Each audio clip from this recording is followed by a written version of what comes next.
বাংলার ঘরোয়া ঐতিহ্য জামাই ষষ্ঠী মানেই জামাই বরণের আয়োজন আর পাতে ইলিশের রাজকীয় উপস্থিতি। কিন্তু এবারে জামাই ষষ্ঠীতে টাটকা নয়, জামাইয়ের পাতে উঠেছে হিমঘরের পুরনো ইলিশই।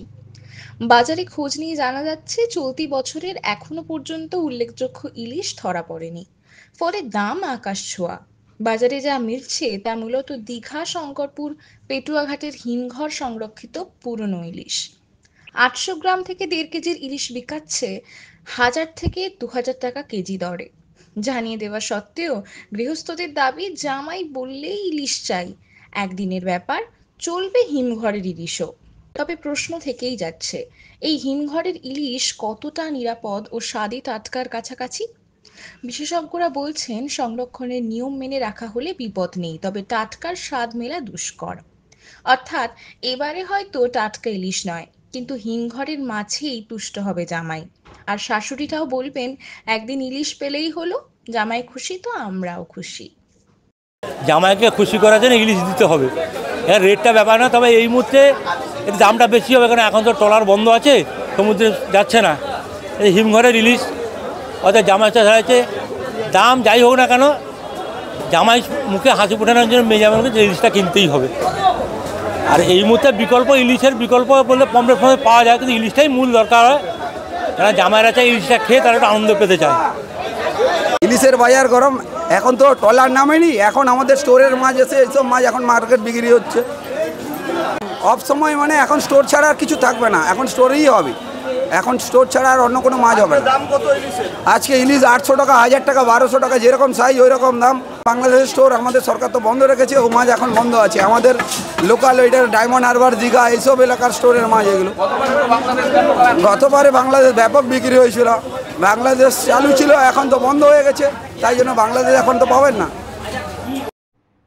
মাছ বাজারগুলিতে যে ইলিশ মাছ বর্তমানে পাওয়া যাচ্ছে, সেই ইলিশ মাছগুলি মোট 3টি কারণে পাওয়া যেতে পারে। একটা হচ্ছে যে বড় ইলিশগুলো আমরা দেখতে পাচ্ছি বাজারে, প্রায় 800 থেকে তারও বেশি, সেগুলো হচ্ছে স্টোরে থাকা একটা ইলিশ।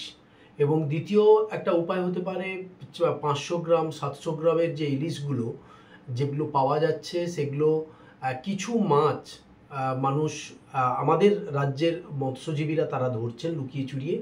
তার কারণ হচ্ছে যে মানুষের আর অন্য কোনো উপায় থাকছে না, তার ফলে বেশ কয়েকটা নদীতে এবং সমুদ্রেও ইলিশ মাছ পাওয়ার জালে পড়ার খবর আসছে, মৎস্যজীবীরা পাচ্ছে এবং তারা অনন্য উপায় হয়ে তারা মাছ ধরছেন, তাদের কাছে অন্য কোনো উপায় নেই। আর পাশের রাজ্য, একদম দীঘার যে বর্ডারের পাশে উড়িষ্যা রাজ্য, সেখানে কিন্তু ক্ষুদ্র মৎস্যজীবীদের ক্ষেত্রে ব্যান পিরিয়ডে ছাড় দেওয়া আছে, তার ফলে সেই মাছও কিছু আমাদের রাজ্যে আসছে।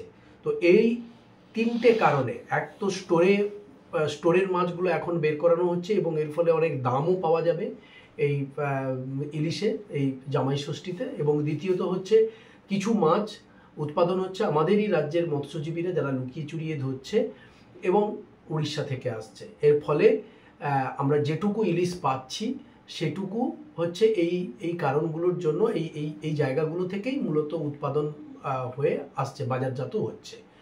এবং বর্তমানে কতটা ঠিক যে বাংলাদেশ থেকে যে প্রতি বছর যে ইলিশ আসতো, সেইটা বর্তমানে আসছে কিনা এই খবর এখনো পর্যন্ত আমরা জানি না।